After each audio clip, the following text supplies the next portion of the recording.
You know that moment when your whole reality shifts in 1 second? For me, it happened on a rainy Tuesday afternoon. I was supposed to be at work, but my boss canceled our meeting last minute, so I figured I'd surprise my husband Jake at his office with his favorite takeout and a quick hello. We'd been married for almost 5 years, and while things hadn't exactly been sparks and fireworks lately, I still believed we were solid. Or at least, I wanted to believe that. I parked down the street from his office building, balancing 2 greasy paper bags and my umbrella, trying not to slip on the wet pavement. His car was in the lot. Everything looked normal. I didn't have any reason to suspect anything. But when I walked into the lobby and looked up through the glass-paneled mezzanine above, I saw him, Jake, with someone else.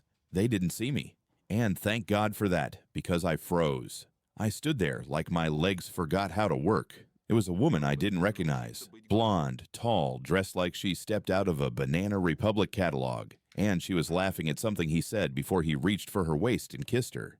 Not a friendly peck. Not a goodbye. This was slow, familiar, intimate, like he'd done it 100 times before. I backed out so fast I almost dropped the food. My throat burned, my ears rang, and the world outside looked totally different than it had 5 minutes before. I didn't go home that night. I stayed at my friend Tasha's place. She kept asking if I wanted to confront him, but I wasn't ready. My mind wasn't quiet enough yet. I needed space and time, because I wasn't the kind of woman to throw a tantrum or beg a man to love me.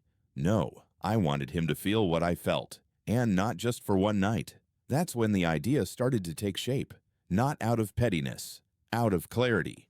He needed to know he couldn't get away with this, that actions have consequences.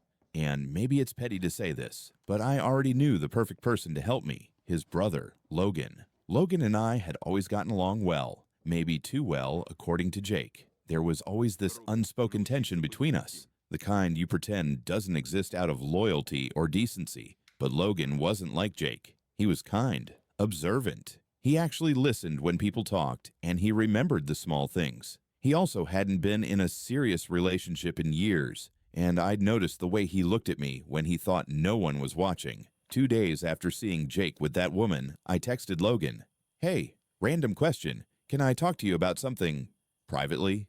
He replied within 2 minutes. "Of course. What's going on?" We met at a small diner on the edge of town. I wore a hoodie and no makeup. I wasn't trying to be cute.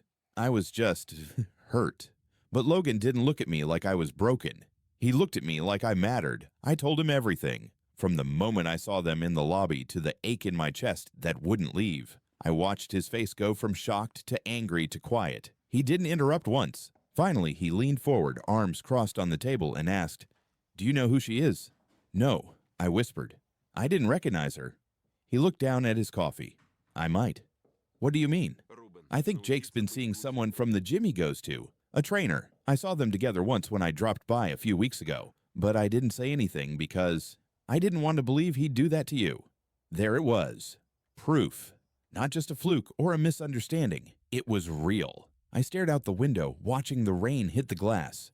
"I want him to regret it." Logan's jaw clenched. He nodded once, slowly.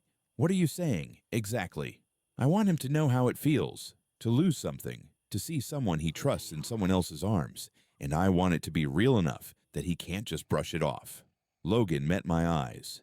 "Are you asking me to help you with that?" I didn't blink. "Would you?" The silence stretched between us, but he didn't look away. "Yeah," he said. "I would." The first time Logan touched me wasn't what you'd think. It wasn't some dramatic, candlelit moment or anything pulled from a bad romance novel. It happened 2 nights after our talk at the diner. I was sitting on the couch in his apartment, wearing one of Jake's old college sweatshirts I hadn't had the strength to throw out yet. We'd just finished a bottle of cheap red wine, and I was unraveling, not just from heartbreak, but from everything I'd been holding in for years. "I don't know who I am without him," I muttered, staring at the wall. "That sounds pathetic, doesn't it?" Logan was sitting on the floor in front of me, legs stretched out, head leaning back against the cushions. He didn't answer right away. He just reached up and put his hand on my knee, steady and warm. "You're not pathetic," he said. "You've just forgotten what it feels like to matter. Jake stopped seeing you a long time ago." That's when I felt it. A crack in the numbness, something sharp and sudden and real. I looked down at him, and he looked up at me like he saw everything I didn't want to say. And maybe he did, because Logan had always had this quiet way of knowing exactly what someone needed without asking. I don't want to be the kind of person who does something just to hurt someone else, I whispered, but I want him to know what it feels like to be betrayed. He nodded. You don't have to explain. I get it. There was a long pause, and then he stood up slowly and sat next to me. Close, but not too close. Respectful, like always.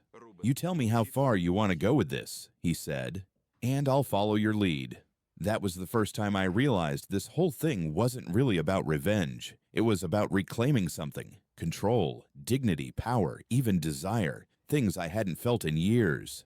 We didn't sleep together that night, but he stayed with me until I fell asleep on the couch. And when I woke up the next morning, his jacket was draped over me, and there was a note by the coffee pot. You don't have to do this alone. L. The next step was making sure Jake saw something. I wasn't stupid. I knew this had to be believable. Jake might be an arrogant man, but he wasn't dumb. If I wanted him to hurt the way I did, he had to think I'd moved on. Not out of revenge, but because I'd wanted to. Because maybe I had. So Logan and I started spending time together in public, but only just enough to be noticed. A coffee shop here, a bookstore downtown, a bar near Jake's gym, where we accidentally ran into some of his buddies. I laughed louder than usual. I leaned into Logan's touch when he brushed hair off my shoulder. I made sure to be just flirty enough for word to travel. And it worked. 3 weeks into this little act, Jake finally called me. It was 10:42 p.m. I remember because I hesitated before answering. You seeing someone? He asked. No greeting, no small talk. I let silence hang before I answered. Why do you care? I just want to know, he said. You didn't ask when you were, I snapped, instantly regretting how much emotion leaked into my voice. He paused. You saw us. I saw you. That's all I needed to see. Another beat of silence. Then, it wasn't serious. It didn't mean anything. Maybe that's what makes it worse, I said. You threw us away for something that meant nothing. I made a mistake. No. A mistake is forgetting to pick up milk. You made a choice, Jake. He didn't respond. I wanted to hang up. I should have. But a strange calmness settled over me, like I was finally back in the driver's seat of my own life. And for the record, I added, Logan makes me feel more in 5 minutes than you did in the last 2 years. Click. I ended the call before I could hear whatever excuse he was about to give. I didn't want it, because it wasn't about him anymore. A few days later, Logan kissed me for the first time. Not out of pity, not out of strategy. It was after dinner at his place. No wine, no plan. Just a quiet moment in the kitchen where he handed me a dish towel, and I turned to thank him. It happened in the kind of silence where you can hear your own heartbeat. Slow. Intentional. I didn't pull away. Not because I was trying to hurt Jake, but because, for the first time in a long time, I wanted to be kissed, and I wanted him to be the one who did it. The fallout came fast. Jake showed up at my apartment 2 days later, unannounced, pounding on the door like a man who'd suddenly realized what he'd lost. I watched from the peephole, arms crossed, my pulse surprisingly steady. He looked disheveled, eyes bloodshot, hair uncombed, the kind of mess people only let themselves become when they're spiraling. Open the door, Avery, he said. Please. I didn't. I stood there in silence, my back pressed against the cool wood, listening to the man I used to love beg from the other side. I just want to talk. That's it. 5 minutes. I finally opened the door a crack, just enough to meet his eyes. You already had 5 years, I said, and you wasted every single one. He looked stunned, not angry, not defensive, just gutted. I made a mistake, he said again, that same line like it was supposed to be a magic spell. It didn't mean anything. I was lonely, and we weren't connecting, and I cut him off. Don't you dare put this on me. You had 1,000 chances to talk to me, to try. Instead, you kissed someone else behind my back. You don't get to rewrite that. He leaned against the door frame, defeated. So what? You're with Logan now? Is that what this is? I looked him dead in the eye. No, I'm with myself now. Logan just reminded me what it feels like to be seen. Jake's face twitched, jaw tightening, eyes darting like he was trying to calculate how to fix something that had already shattered. But it was too late. Please, he said, softer this time. Can we talk? Go to dinner. One night. No pressure. I shut the door without another word. Later that night, I told Logan everything. We were sitting on his balcony, a blanket around my shoulders, autumn creeping into the air. You okay? He asked, brushing a loose strand of hair behind my ear. I nodded slowly. Yeah, I think I am. He tilted his head. You sure? You don't have to pretend with me. That was the thing about Logan. He never pushed. He just made space. I'm angry, I admitted, but not the same way I was before. It's not rage anymore. It's just disappointment. In him. In myself. For staying as long as I did. Logan reached for my hand. You stayed because you loved him. That's not a flaw. I stared out at the city lights below. Do you think I used you? He took a second to answer. Honestly? At first, maybe, but somewhere along the way, it stopped feeling like that. I turned to face him. When? When you stopped looking at me like a weapon, he said, and started looking at me like a person. His words hit me harder than I expected, because he was right. I'd started this whole thing to teach Jake a lesson, to get even. But somewhere along the line, Logan had become more than just the person helping me pull off a plan. He'd become the one helping me put myself back together. And that terrified me, because I didn't know if what we had now was real or if it was just built on the rubble of something else. 2 weeks later, Jake texted me. I'm moving out of state. Got a job in Denver. I'll be gone by the end of the month. I'm sorry for everything. That was it. No begging. No long-winded goodbye. Just a quiet exit. I stared at the message for a long time before deleting the thread. There was nothing left to say. But that didn't mean the story was over, because the truth was, Logan and I still hadn't defined what this was. We hadn't crossed certain lines. Not completely. We'd kissed, touched, held each other in vulnerable moments, but we hadn't stepped over that final threshold. I think we were both scared of what it would mean, of whether it would ruin everything.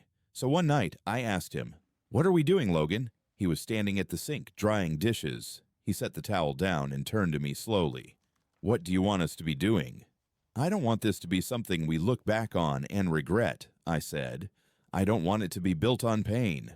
He walked toward me, deliberate and calm, like every word I said mattered. "Then let's build it on something else," he said. And then, for the first time, I kissed him.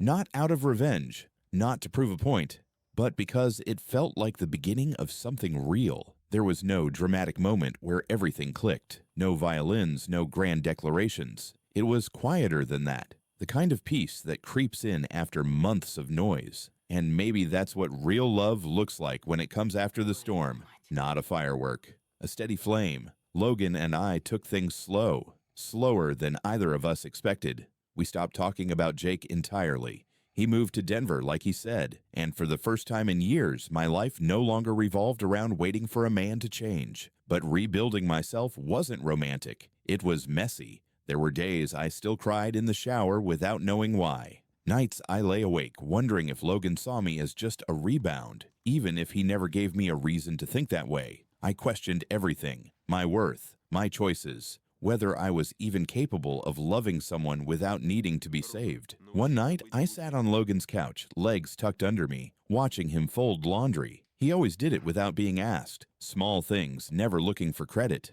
And I said something I hadn't planned. "I'm scared to be with you." He didn't flinch. He just nodded once. "That makes two of us." I blinked. "You are?" "I watched my brother take you for granted every day. And now I'm trying to figure out how not to do the same. I think about it more than I want to admit. That honesty, the kind that doesn't try to impress, doesn't try to fix, it cracked something open in me. "I don't want to hurt you," I said. "Then don't," he replied simply. "But don't run from me either." So I stayed, not because I was fully healed, but because I didn't want to keep living a life where I chose fear over possibility. And in choosing to stay, something changed. 6 months later, I ran into Jake again. I was in line at the airport Starbucks, waiting on my latte before a flight to visit my sister in Chicago. He was 2 people behind me. I didn't even notice until I heard someone say my name. I turned, and there he was. Tired eyes, dressed in a company-branded fleece jacket, suitcase at his side. "Hey," he said, like we were old co-workers running into each other at Trader Joe's. "Hey," I echoed, unsure what else to say. He glanced down, shifted his weight, then looked up again. "You look good." "You too." There was a long pause, the kind where both people know the conversation doesn't really matter, but the history does. I heard about you and Logan, he said. I raised an eyebrow. From who? My mom, actually. She said you came over for her birthday dinner. Said you made that pasta salad she likes. I smiled a little. She invited me. I didn't think it'd be weird. It's not. He shoved his hands in his pockets. I mean, maybe it is, but not in a bad way. We both laughed, quiet, a little sad. I was a terrible husband, he said, voice low. You were a careless one, I corrected. I don't think you're a bad person, but you didn't choose me when it counted. He looked at me for a long time. Are you happy? I didn't answer right away. I thought about the mornings I spent tangled up with Logan, the late-night grocery runs, the hard talks, the small victories. I'm figuring out how to be, I said, and that's more than I've ever been. He nodded. Good. You deserve that. And just like that, my coffee was ready. I took it, gave him a small wave, and walked away. No drama, no tension, just closure. A year to the day after I saw Jake kiss another woman, Logan and I took a trip to the coast. We rented a cabin with no Wi-Fi, brought stacks of books, and drank too much cheap beer by the fire. On the last night, he looked at me across the porch, eyes soft and steady. You know, he said, I've loved you since before I was allowed to. I didn't cry. I didn't freeze. I just smiled because I believed him. I know, I whispered, but I think I had to lose everything before I could see you clearly. He reached for my hand. Do you see me now? I leaned in, forehead to his. I've never seen anything more clearly in my life.